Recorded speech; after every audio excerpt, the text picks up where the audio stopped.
Good evening, depending on where you're joining from today. Thank you for joining our weekly live stream. My name is Eric Kimberling, CEO of Third Stage Consulting. Third Stage Consulting Group is an independent and technology agnostic consulting firm that helps clients throughout the world with their digital transformation journeys. And I'm excited for our topic today, which is focused on the whole implementation readiness aspect of transformation. So what we're going to do today is talk about implementation planning, implementation readiness, sort of that phase zero of establishing the plan and the blueprint and the architecture for your digital transformation. We're going to talk about why it's important, the things to think about as you enter that phase of the project, what happens if you skip past these things and what you can do to remediate those risks, as well as just what the different components of implementation readiness are. So those are sort of that's the scope of what we're going to focus on here today. And as always, we're doing this live in front of a studio audience on LinkedIn, YouTube, Facebook, and Twitter. So thank you all for joining. And we encourage any questions you have along the way, please just drop it in the chat. Both Kyler and I are watching the chat stream here, so I'll pull some selective questions from the audience as we get going here. I've got some questions to get us started, but would love to hear audience questions and comments as well. Speaking of the audience and comments, I'd love to hear where you're all joining from today as well. So if you wouldn't mind just dropping in the chat wherever you're watching, just let me know what city and country you're from. That helps us understand our global audience a little bit better as well. So all that being said, while you're dropping in the chat where you're joining from today, I'd like to introduce our panelists today, our distinguished panel of guests from Third Stage Consulting, some of our top talent at Third Stage Consulting. And we have with us, in no particular order, I'll just kind of go in order of the way I see you on the screen here in front of me, Teresa Richardson from Third Stage Consulting, who's a director on the team here based in the United States. Teresa, welcome to the show. Thank you. I look forward to enjoying this conversation. It's one of the bedrocks of what we do, and I'm sure everyone is just as passionate as me about this. So. Yes, and we're gonna touch on some hot buttons for you throughout this conversation, including change management and process improvement. So I know those are two areas that you're particularly passionate about. So we're definitely going to touch on those pretty heavily here today as we talk about implementation readiness and planning. And then we also have Nate Stroher, who is practice lead at Third Stage Consulting, also based out of our Denver office. Nate, welcome to the show. All right, thanks, Eric. Got a lot of good topics to talk about today, and look forward to sharing some of our experiences. Absolutely. And then Michelle Weiss. We have Michelle, who's a senior manager at Third Stage Consulting, based out of the United States, out of New York. Michelle, welcome to the show. Thanks, Eric. Looking forward to it. Absolutely. And Michelle has a background in project management, among other things. So when we talk about governance, controls, project management, all that good stuff, that'll be an area that Michelle will be able to help us unpack and understand a bit more as well. And then, of course, we have Kyler Cheatham, who is also the host of our what's the name of our podcast again? It's called Transformation Ground Control. Transformation Ground Control. Transformation Ground Control. I should probably remember that name since you and I host it together. Don't worry, I got you. I'm here. Hi, everybody. Good to see some familiar faces. Good morning, Sam. Well, I guess it's good afternoon, Sam. Hi, Peter. Good to see all of you. Good. So we've got some repeat guests here joining us live today. And again, any questions you have as we get going, I'd love to hear your comments.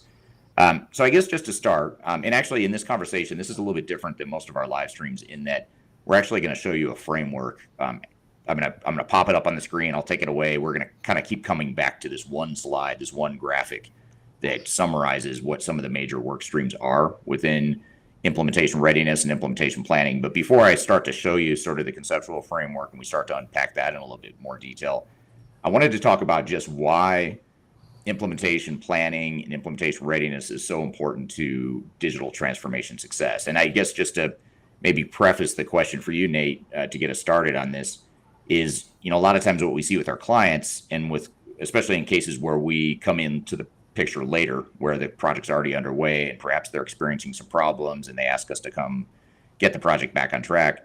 What often ends up happening is there's a tendency to want to just jump right in to a project, start building stuff, start building technology, and let's just start deploying it as quickly as we can because we've got milestones to meet, we've got a budget, we've got limited resources, so let's just go.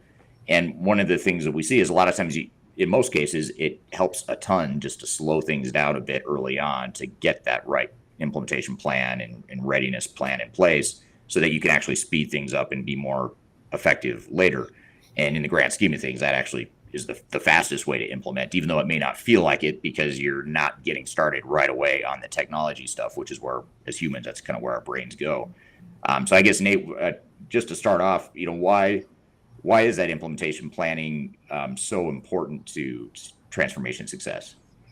Well, I think it's safe to say that the most people within an organization have been through a technology implementation. So that's something people are really familiar with. Digital transformation, however, is something that most people aren't familiar with. As a result, the organizations really need, as you head into the uncharted territories, a well-developed roadmap for success.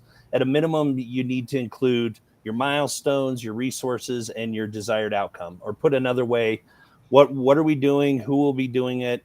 How long are we going to be doing it? And the most important piece is the desired outcome. And I think you alluded to it earlier, Eric. Most organizations we come into, in fact, I would say probably 95% say, hey, we're really good with this step. We know where we're going. Let's just get started. Let's jump in. And I often compare it to saying, like, hey, we're going to go on a road trip from Denver to Los Angeles. Let's just go. Let's just get on the road and start driving. Well, you can do that. You might end up in LA. You might end up in Portland. So it's really important to say, like, where are we going? How are we going to get there? And what's our desired outcome? And who's going to be a part of it? And when you address these things, and some organizations really do know what they're doing, and so it's a very simple process of just confirming all of that. But it's really important that everyone's on the same page. Because of this being such uncharted territory, you have to make sure that everyone's real familiar with what you're doing and how you're doing it and what the desired outcome is before you get started. Yeah, it's a great analogy. Driving from Denver to Los Angeles. Sometimes I'll take that analogy even one step further and say it's almost like you're going to Los Angeles, but you're not quite sure where you're starting from. That's almost how a lot of organizations, or how it feels for a lot of organizations when they don't do this implementation readiness, because so much of what you're tasked with early in a transformation is to figure out not just where you're going and what that future state is, but sort of where are we today and how do we close that gap? Otherwise, you're sort of flying or driving in the dark, I guess I'd say, on your way to Los Angeles without clear vision or direction there. Well, that's a good overview. Thank you for that. And again, we're going to come back to the framework and talk about what some of the specific components of implementation readiness are. And I think that'll help bring some of this to life, because right now we're sort of at the high level, but we'll come down into the details here in a moment. But before we do that, another question for you, Teresa, is that, Nate just talked about why it's important to have this implementation readiness phase and why it's so important to success. What are some examples that you've seen organizations, or that of our clients' troubles, or the things that they face when they don't take the time or the appropriate amount of time doing this upfront sort of phase 0 of implementation planning and implementation readiness? What are some of the consequences or some of the symptoms that you see as a result of that? Sure. So 3 really come to mind. And again, they all tie back to, in my opinion, that 3-legged stool, or that pyramid of success, the people, process, technology. So you could run the risk of misalignment, meaning, are we taking the time to understand our business goals and our business strategy to the technology strategy? Will this technology support that growth in the future? So if you're not understanding where the two really connect and how they collaborate with one another or support one another, you could misalign your business goals to the technology. Another one is, and some of the things that I love is risking the cultural and organizational progress, right? So looking at your stakeholders, do they understand the change? Do they know what's coming? Are they part of the conversation to create the solution that they need to help support what they're doing within that change as it moves forward? So you have the risk of losing or creating a bigger divide in your culture, depending on where you start. And then the last would be, in my opinion, is that operational disruption, right? So are we really understanding the total cost of what this is going to be, the cost to the organization? You really have to look at all of those to make sure that you're not offsetting one for the other. So I know in a lot of your videos, you talk about, if we're not looking at that picture from a holistic perspective, you can have a huge impact, negative impact to what we're doing. So although your implementation could cost $1 million, if you're not looking at how this impacts your operation, it could be, 3 to 4 times higher than that, just to level set and get everything moving back to where it should be. So in my opinion, it's not just the technology, it's the people, the process, and the technology, and they all need to be evaluated. And by using the implementation readiness framework, you're able to look at each one of those sections to make sure everything's aligned and moving to where it needs to go. Yeah, that's a great point. And you hit on this really important topic, or this important point of alignment or lack thereof of internal alignment. And that's a really important one, because a lot of times when you think about why these projects fail or what some of the common challenges are that organizations face, you think of things like, resistance to change, or poor project management, governance and controls, technology doesn't work the way you want it to. You think of all these different symptoms, but a lot of times when you dig underneath that and you really trace back why those symptoms happened in the first place, so much of that traces back to that lack of alignment. And if you're not aligned internally as a team as you get started and you get going down this path, you're going to spend a lot of time and money, wasted time and money, because you're not aligned. You're not on the same page. You're trying to make key decisions that are costing you time and money during the implementation. The other thing too. Oh, go ahead. Sorry. No, go ahead. Well, I was going to say, even with your business processes, you think, okay, this is a technology and we're going to focus on this. But if your processes, internal processes, don't support it, or something's missing, or you need to re-engineer it, and you don't take the time to look at that, it's not going to be a good scenario when you flip the switch and you're expecting a certain outcome, and then you realize, okay, well, we need to re-engineer this or look at that. You're wasting a lot of time and resources. Yeah, absolutely. The other thing too that we noticed, that I would just add to your list of things you mentioned that cause or that point to why implementation readiness is so important, in addition to alignment, is the realistic expectations, and just really knowing, again, back to the driving analogy.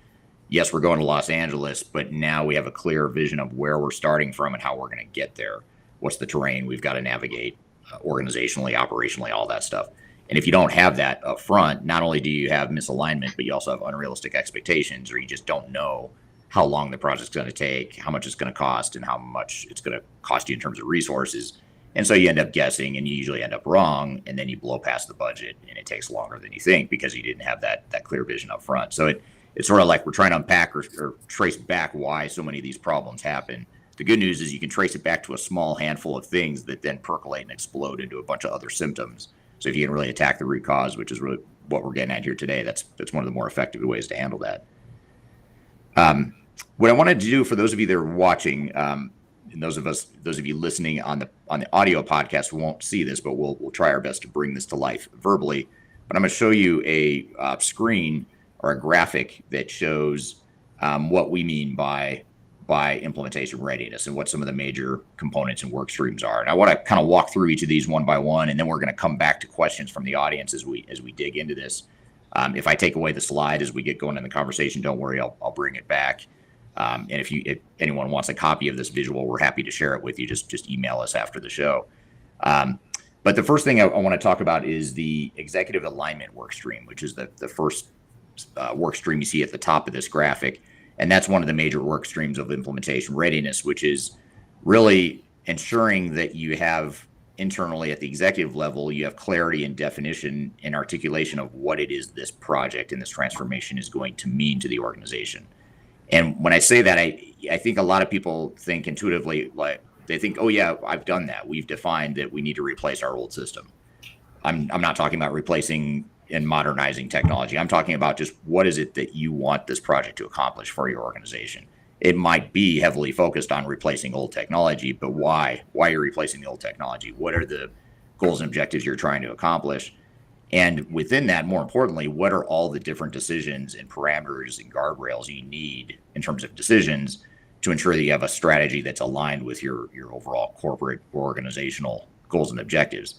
So this is where we typically would help clients through the process of making key decisions around things like, for example, are there certain parts of our business that we are willing to just change our business to fit the technology if there are technology limitations, which there typically are when you do these sorts of enterprise tech rollouts, or are there other parts of our business or certain workflows or processes where we know that's our secret sauce, we know we're different and we're intentionally different because that's our differentiator as an organization, and we're not going to compromise on that, therefore the technology needs to change to fit the business. So you think about those decisions, which there is no one size or one answer for an entire organization. Usually it's case by case or depending on what process or department you're talking about. But if you don't have that clarity of vision defined at the executive level, what's going to happen is you're going to get into the implementation and there's going to be confusion as to, do we customize the software or not? Or do we just change the business to fit the software or not? And you end up spinning your wheels and wasting a lot of time and money on some of those decisions if you haven't clearly define those decisions early on. So that's sort of at a high level what that strategic and executive alignment work stream alludes to. But I want to shift gears and maybe as we kind of do a flyover view here of these different work streams and then come back to follow-up questions. I guess for you, Teresa, when you look at the operational readiness piece of that, the operational readiness work stream, why is that so important to a transformation? Well, again, in my opinion, if you're only focused on getting that technology in and you're not looking at the simplest question is your organization ready for this implementation? Do they have the processes to support the technology? Have we done an operational gap analysis to look at current state to future state and understand that transitionary period in between? If those questions aren't asked, there's going to be a lot of rework, a lot of wasted time, effort, and resources on an organization's end, and a lot of missed opportunity for improving your culture and even the processes within your organization to improve. So again, in my opinion, operational readiness is just part of the pie, just part of the equation that you really need to look into. So you need to make sure that you validate these processes and these requirements to ensure that you're on the same page. Is there any need to re-engineer or update or to create new processes, new roles, new responsibilities for training opportunities, for communication opportunities? It's all part of that whole ecosystem that you need to look at for success. Right. I mean, I could take a whole hour talking about this because it's so very important. So, the processes are the foundation of what you're doing. And it sort of serves as a blueprint for your whole transformation. When you think about building a house, you need to know how you're going to build that house and sort of what the design is, where the walls are going to go, where the foundation goes, where the plumber and the electrician and drywall people are all going to come in and do their role. But what ends up happening is organizations end up going to the plumber, in this case, the system integrator, the software vendor. They go to the plumber and say, hey, tell us how to build a house and help us build a house. And so they just start with the plumber, but they don't have the foundation. They don't have the other pieces in place that are needed, but yet the plumber's there advising them on how to build a house. So that's the sort of analogy that we found to be effective with organizations is you've got to treat your transformation the same way you would treat building a house. You need to have that general contractor who could also help manage those business process pieces of it. And that's almost like having an architect on a home building project. You've got the architect and the design of what it's going to look like, and then you've got all the other contractors that can actually execute and make that a reality. So that's a really good point you bring up there. I was going to say something about that, Eric. Sure. One of the things is that a lot of people think, well, how can I come up with my processes if I don't know what the system does, right? Yeah. And that's and the important thing is to get your processes down, right? And then, because the system integrator is not going to help you with that. They're expecting you to come with, this is my process. Mm-hmm. And then they're going to do that fit gap. Now they're going to say, you know what, our system does it this way. Let's talk about it. Can we change this? Can we change that? Can we do something to make it more like yours? So I think that perception that they're going to help you with that is definitely out there, and it's not correct. Implementation is expecting you to come with, what are your processes? What do you want them to be? in general, and then we'll help you with that idea of how does it fit with the software. So Yeah, that's a great point. I totally agree with you. And it's almost like when you think about business processes, kind of that level 1 through 5 classification, where level 1 is your real high level macro processes, and then you get down to level 5, and that's your, screen by screen, button by button, what you're doing in a workflow. The system integrators or the software vendors are going to help you with that level 5, level 4 and 5 level of detail and granularity, which obviously that's what they're good at. But you still need that overarching framework, kind of that top down level 1, 2, 3 definition of this is what we do, this is how we're going to do it. And there's certainly going to be some reconciliation. You mentioned the fit gap piece of it. You're going to have a vision of what you want your business to look like and what you want that blueprint to be, and then you've got the realities of the technology. Some limitations in some cases where you just can't achieve that vision with that technology, and therefore you decide, what do we do? Do we water down our vision? Do we put in a third-party system to help fill that gap? But then there's also, in some cases too, there's competencies that technology bring to the table that you may not envision early on, which is okay. You start to get into things like machine learning or some of the more automated tasks that can happen in new technology. That's going to enable and give you ideas for how you could improve your processes. So you kind of have to take top down and bottom up and kind of meet in the middle there with the technology driven versus the operational and strategic driven piece of it. So it's a great point about not wanting to defer too much to the software vendor and how the technology works without that clear vision up front. Okay, and back to your other, arguably your area of biggest interest and passion, Teresa, is organizational change or the people readiness. And I say arguably, and really, I don't really think that's up for debate. I think change management is clearly your number one mindset when it comes to transformation, which is a good thing. So this people readiness work stream here, tell us about that one. Why is that one so important in this implementation readiness phase of a project?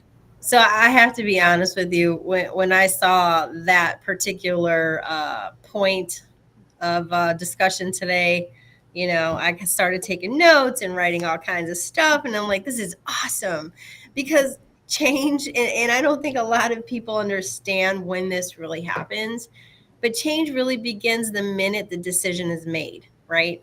The minute the decision is made from the top or whomever is going down this path, that's when you need to understand how you're going to fit change management within the overall plan, because change begins the minute the decision is made. And I'm like, I'm going to write that on my board. I'm going to, you get these moments of awesomeness. I'm like, oh my God, that's a great saying, but it's true, right? Change begins the minute the decision is made. And a lot of organizations, it's like an afterthought, but people make our organizations. People make the wheel turn. And I've said this 20,000 million times now. Unless your process is 99.9% automated, people are involved, and you have to take that into consideration when you're looking at a transformation. That's if you want it to work, that's what you got to do. Some people, they just forget about it. I'm like, okay, you don't want it to work, fine. But that's what you need. So making sure that you have your people readiness assessments. Are your teams engaged? Do they understand what the change is? Can they articulate it? Do they understand why it's important? How it's going to benefit? Even when you're looking at process re-engineering or creating what we just discussed on how our processes are going to evolve, or how are they going to support, 9 times out of 10 you'll have a change in roles and responsibilities. So do your people understand what their new role in their new world looks like? If not, we have to provide training, communication, maybe re-education, whatever, because we have to support them in order for them to support the technology. And that's a lot of times where they miss the mark. We talked about, the gap analysis and the processes. You have to do the same thing with your people. You have to evaluate their skill sets to current state to future state. What new skills are required in this new environment? And the last is, people transformation. I can't say this enough. Creating a culture of change mindset doesn't need to stop when your technology implementation is over. You want to grow that. You want to cultivate that, because they're the people that are going to see the next opportunity or wave of improvement, of cost savings, of, a defect, calling out a defect, making sure that things are running appropriately. we're giving a service to somebody or giving a product to somebody, and they're the first ones to see an opportunity to make it better. Yeah. And we only have a half an hour, but I could go on and on and on. It's important. Oh, absolutely. Yeah, it's definitely important. I'm going to share a few comments as we're getting them in here.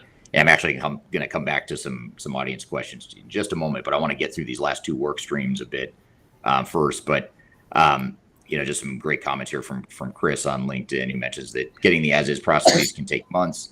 And then someone else on LinkedIn, I don't see the name of who posted it, but don't underestimate the effort it takes to educate your system integrator on your business, which then influences your business processes.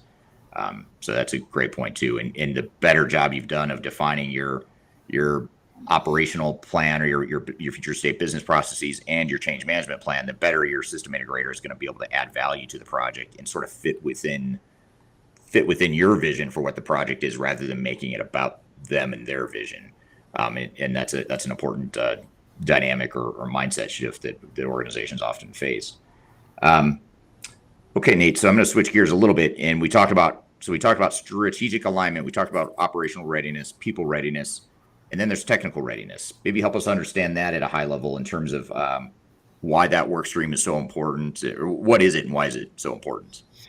Well, I think this goes back, and we're starting to hit a theme with all of these different readiness pieces of the project. But I think it really, again, comes back to where are we now? Where do we want to go, and how will technology help us get there?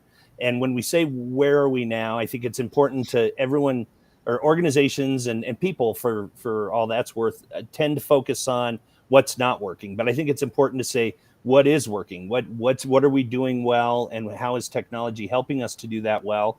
And then what are the challenges, and how can this new technology help us to get to where we want to go? But I think it's also important, and organizations tend to focus on one technology, and it usually is around an ERP system, a CRM package, a human resource platform. But I think it's really important to know that all of these work in the overall technology landscape. So all of your systems really need to not only work together today, but work together in the future to support your vision. And I think Chris, Chris McPartland, I think you made a really good point in one of your posts here, and that is the technology may already be there. And we've had organizations before where you come in and you say, you know what, I think you're focusing on an ERP implementation.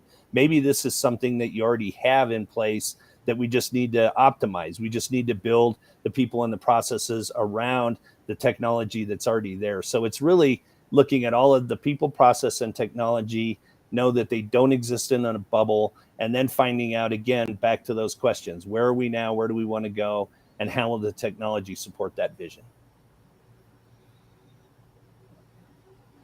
And I think just to add to that is also making sure that the people that are going to be working within your organization with that technology are, prepared or getting support to get to a point where they're going to be able to support that. So a little bit of that people training, people change management for them, the IT folks, which is, have a bigger role sometimes than end users specifically, just because they're going to be, implementing integrations and other systems to support the bigger system, right? So.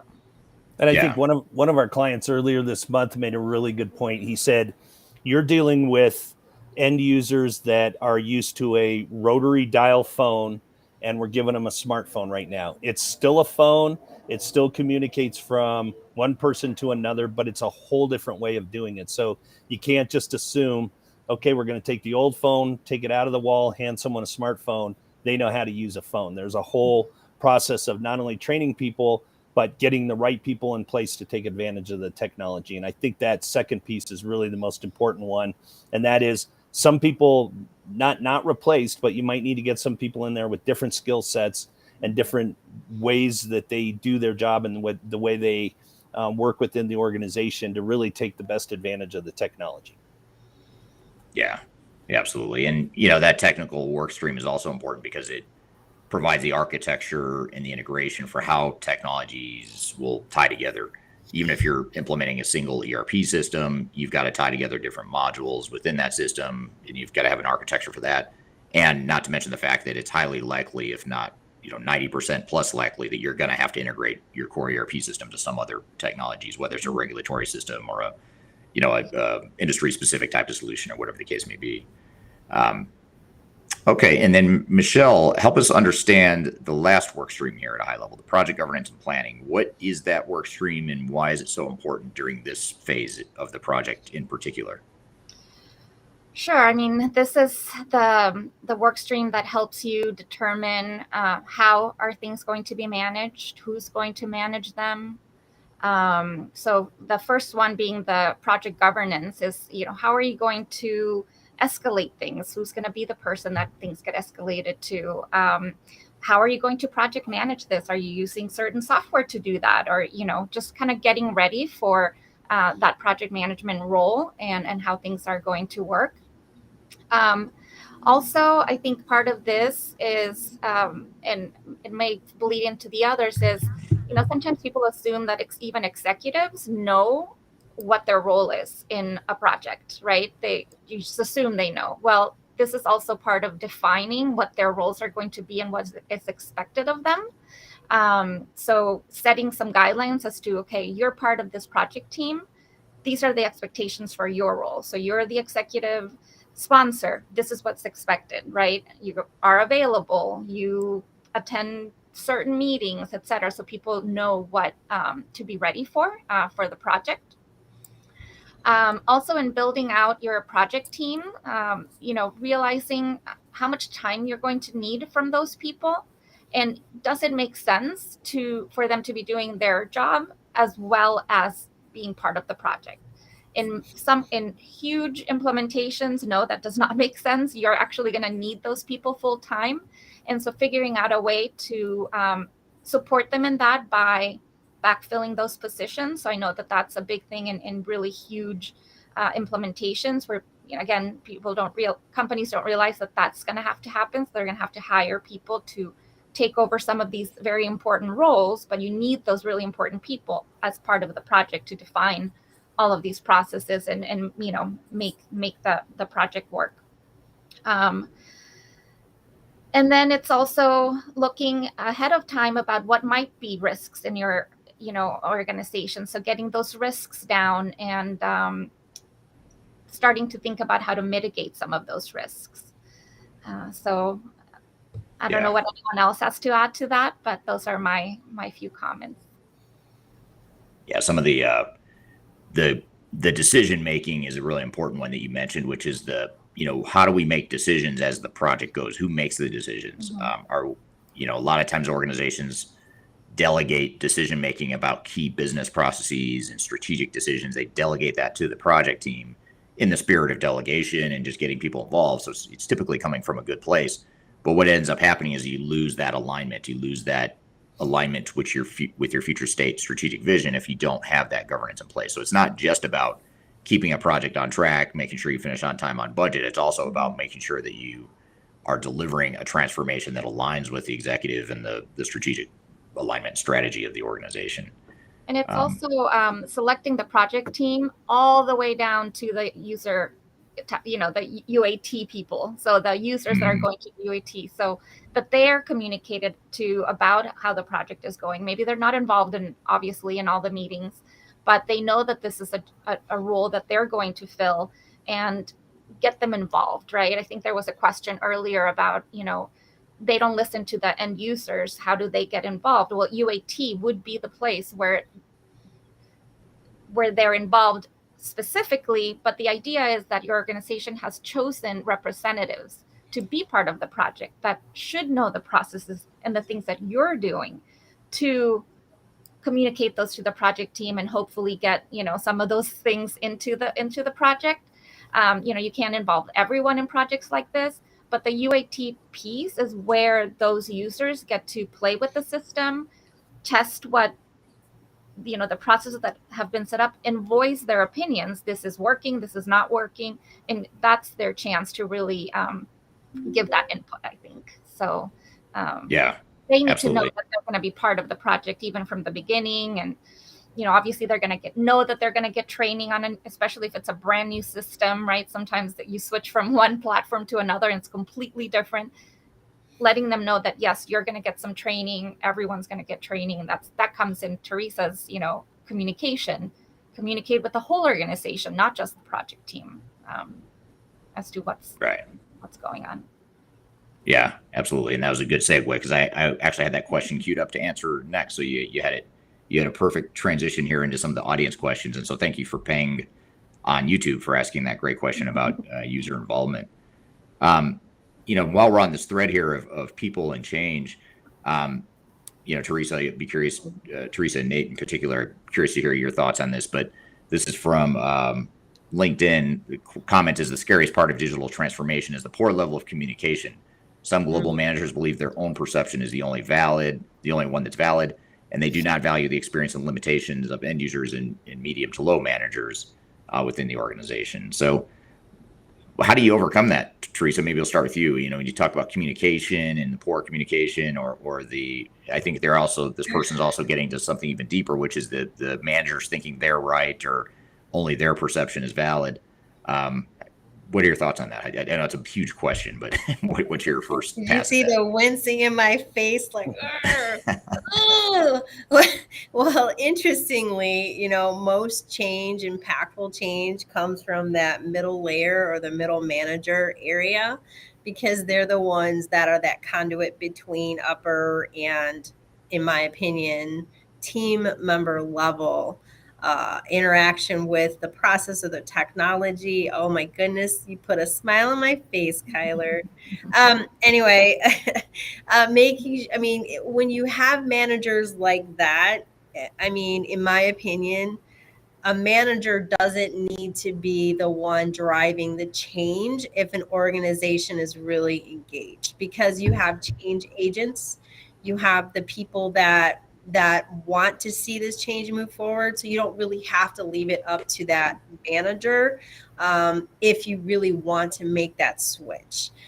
In my opinion, change is an organization's responsibility. So the communication, it's like a cascaded communication plan where every level of an organization has the idea of the change, but how does that change impact them at their level of influence is very important.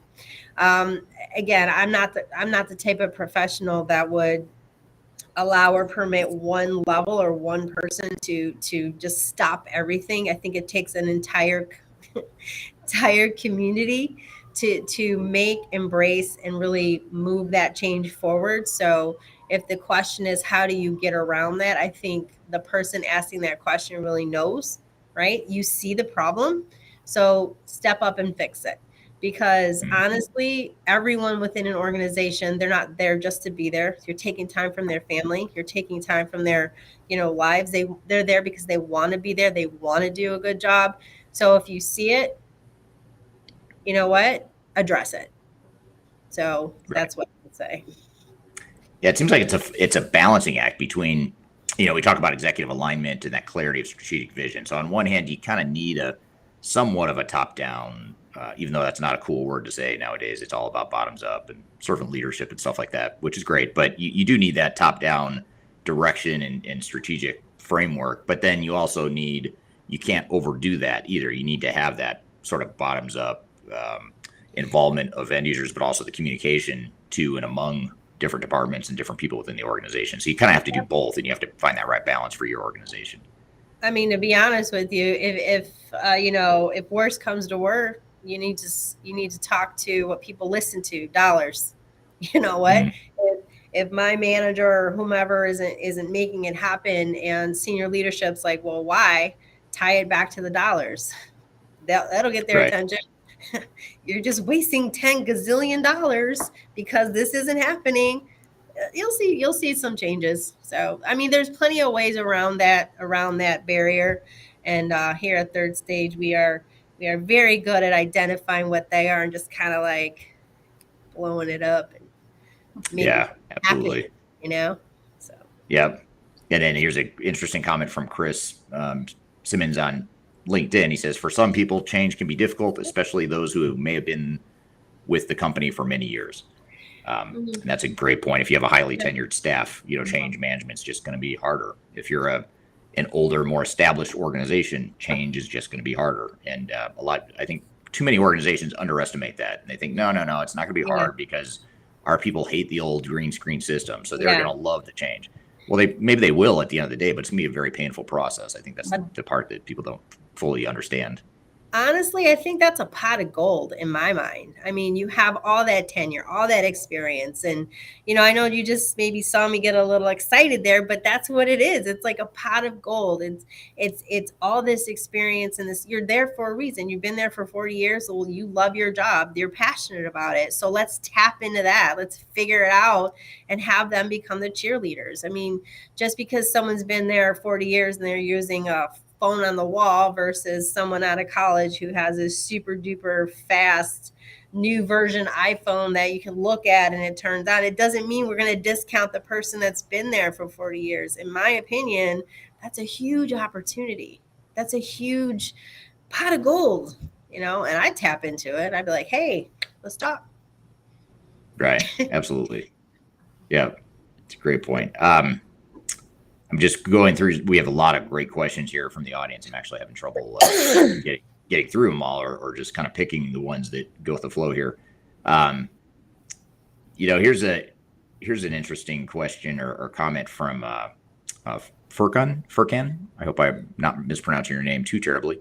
On LinkedIn, he's responding to Chris McPartland, who we showed a comment from him earlier. I think Nate, you mentioned him earlier. He mentions that another crucial point is following these processes, which are related to relevant trends, because it changes quickly, in my opinion. So I guess, maybe I'll turn that into a question. What about, how do you, from a process improvement perspective, how do you ensure that you're taking advantage of sort of best practices or improved business processes that can deliver real business value? How can you do that, but at the same time, do that in the context of a very rapidly changing tech environment where technology is constantly changing and the world's changing? How do you sort of define that moving target in a transformation? Or do you have any thoughts on that, Teresa? Maybe we'll start with you on that. I could talk all day on this again, but when you're looking at how the rapid movement of technology is occurring from your industry as well as your organization, just because it's moving fast, is that what you need for your business, is my question. So, flavors of the month, I hear it all the time. It comes and goes. So if something's moving quickly and it's something that you want to deploy, step back, take a look at that, the strategic alignment and how your processes and what are your strategic goals. Is that the right fit for your business? Ask the people who are touching the process. It might be a shiny bell here, but when I'm involved in the process, will it work for me? Will it get a better service, a better product, a better whatever? Am I going to help my consumer, my customer by changing these processes and making it shiny, faster, whatever? I think even before you want to do that, you would really need to look at whether or not it's the right thing to do for your business. Yeah.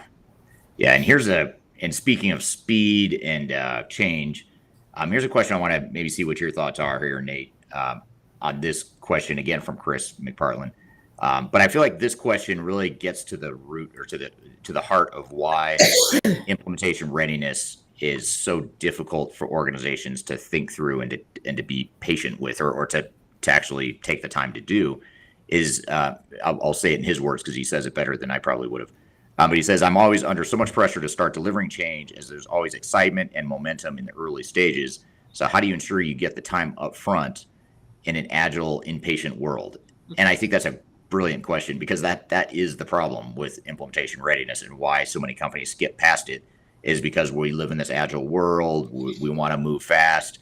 And it's sort of like a human psychology sort of thing, where if we're not building technology, then we're not making progress. I can see and touch the technology, but I can't see and touch all this implementation readiness stuff. So let's just skip past it in the name of agile and go build some stuff. And that creates a lot of problems, in my opinion, that can lead to problems later. And that's hence the whole reason for this entire topic and conversation. But what are your thoughts on this, Nate? Have you seen this before? How have you seen our clients overcome that? What are your thoughts there?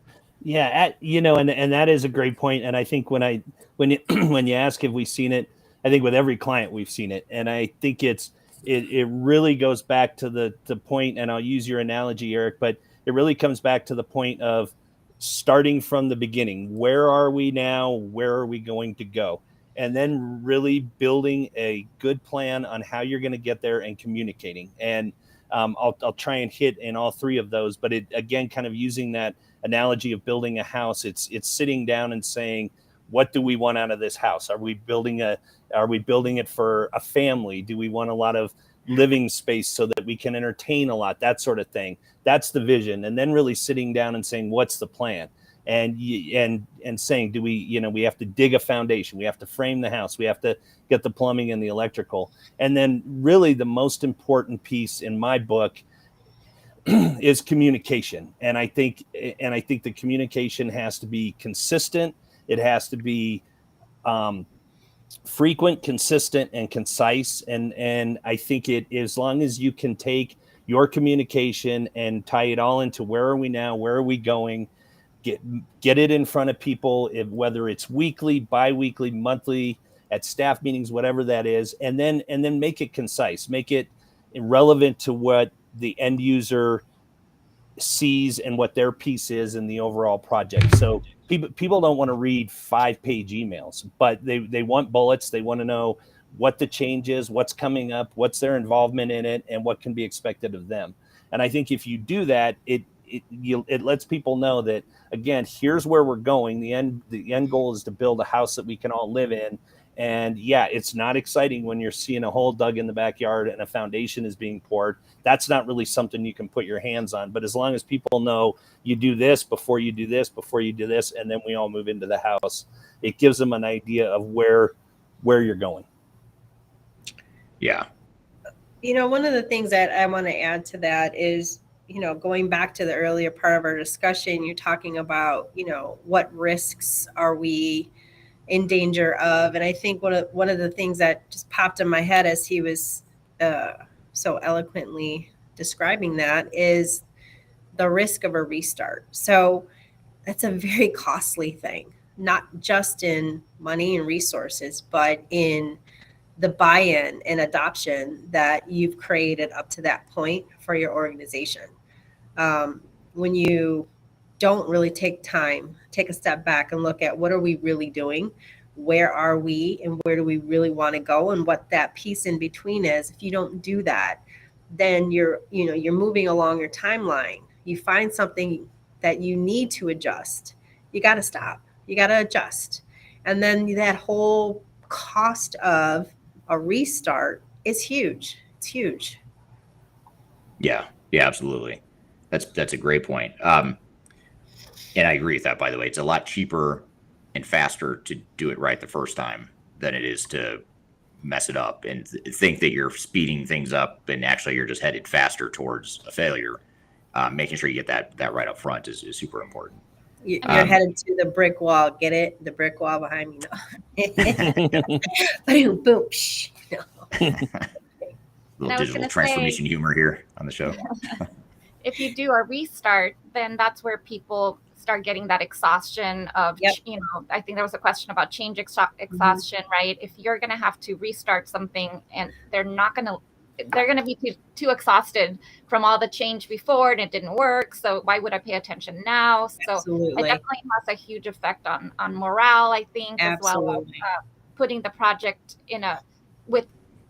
restarting a project with higher risk, because your people are just like, okay, I'm over it, right? So high five across the room, Michelle. That was awesome. Yes. Yeah.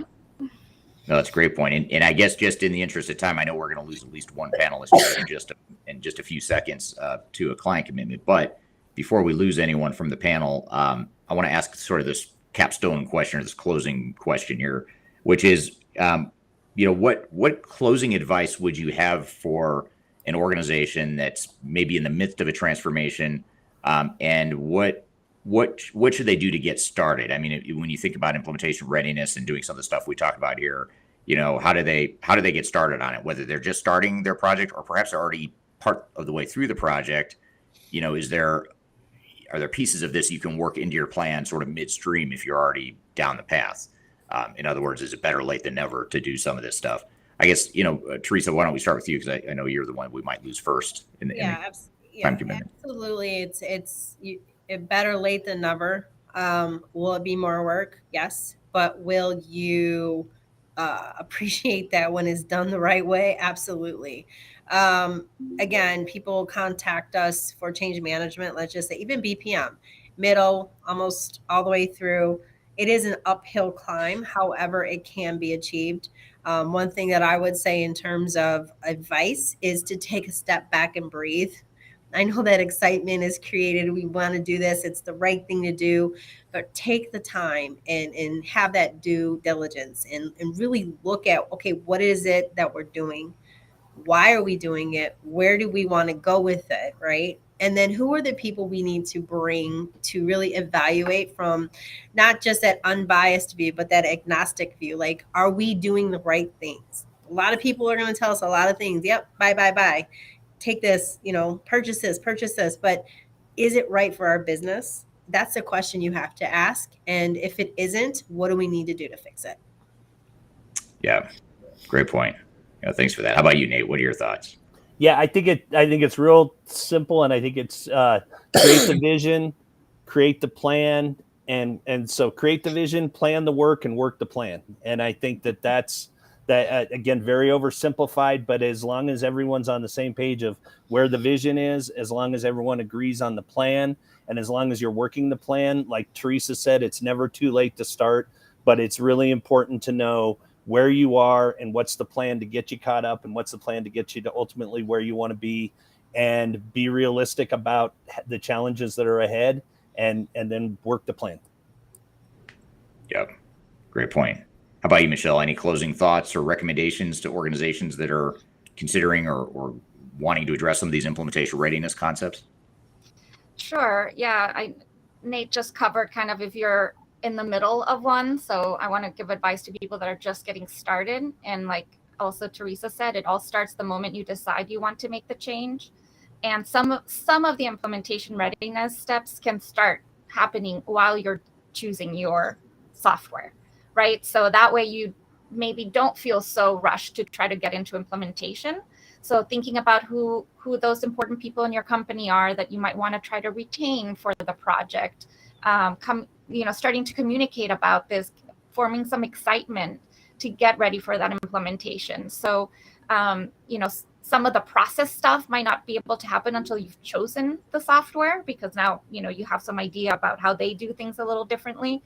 But a lot of it can start sooner, and it's never too soon, I think, to start thinking about how you're going to communicate, with the change management plans and things like that. So start early, and it'll get you ready faster. Yeah, great point. I don't think I've yet met a client that said, we started this whole implementation readiness thing too soon. We should have waited. or the change management stuff. We should have waited on the change management. We started way too early on that. I've never heard a client say that. Well, good. Well, I want to thank you guys for being here today. I really appreciate your input and involvement, and taking time out of your busy schedules. And also want to thank the audience for being here today. And great questions. We had a lot of really good questions, including some we didn't have time to get to. So I really appreciate that. I've also, if you're interested in that framework that we showed you on the screen here, you can actually download that. We make that available to the community for free if you want that as a reference point. I think Kyler has dropped that in the chat box of the chat here, and we'll also put it in the description field, depending on where you're watching here today. So be sure to check that out. If you want to download that, you can do that on our website. So thank you very much. This interview will be part of our Transformation Ground Control podcast that gets released a week from tomorrow. So you get to see sort of the live production here, and you'll see this interview as part of that show that's released. And I wanted to thank everyone for your time. Kyler, I apologize we couldn't get Meadow's opinion on some of this stuff. I know. I saw that toward the end she joined us on camera, but she's very quiet, although she's not quiet now. No, we're not quiet. That's not a Cheatham gene that we all share, but I will share my final thought, which has kind of been the thesis of my experience on this live stream, is when it comes to digital transformation flexibility, right? We talked about kind of that analogy about going from LA and knowing where you're going from. Well, LA has heavy traffic that's not a controllable. And Meadow here is not a controllable. So a lot of times parenting to me is a lot of strategies when it comes to digital transformation.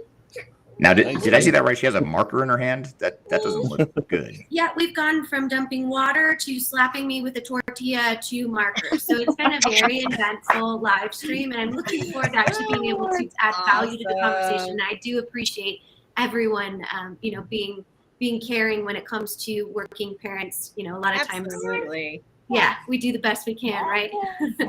It makes it more entertaining and fun than if we just talked about digital transformation. Maybe for you, it makes it at your expense, right? Right, exactly. But looking forward to unpacking this great conversation. Please subscribe to our Transformation Ground Control podcast, where you can get that wherever you get your podcasts. Also say that the link I dropped in is for our digital transformation work streams. Our implementation readiness framework, as well as our quality assurance framework, will be available in our description notes so that you can download those. I also recommend following Teresa, Nate, and Michelle on LinkedIn, as they put out thought leadership a couple times a week and are always interested from hearing from you. So thank you, as always, in the engagement. And we look forward to being able to unpack that on our Transformation Ground Control podcast. All right, sounds good. Well, thank you everyone for your time. Thanks for being here. Have a great rest of your day. We'll see you next week on our live stream. Take care. Bye. Bye.